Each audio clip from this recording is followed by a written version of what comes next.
Lu, cepat lu. Tenang. Kau paling kerasukan ke apa ni? Ikut je lah aku, jom. Ikut gimana? Aku banyak kerja lah. Ni ada makhluk nak jumpa kau.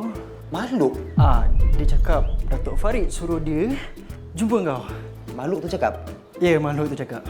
Sekejap lah. Jom je lah, jom Sekejap, lah. sikit lagi ni. Kau ni. Jatuh pula. Jomlah, ikut je aku. Kejap. Ikut. Sabar. Sabar. Jom. Ikut je aku. Jom. Tu.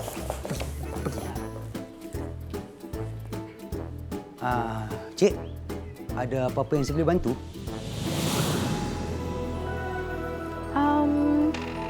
Encik Lokman Hakim kan?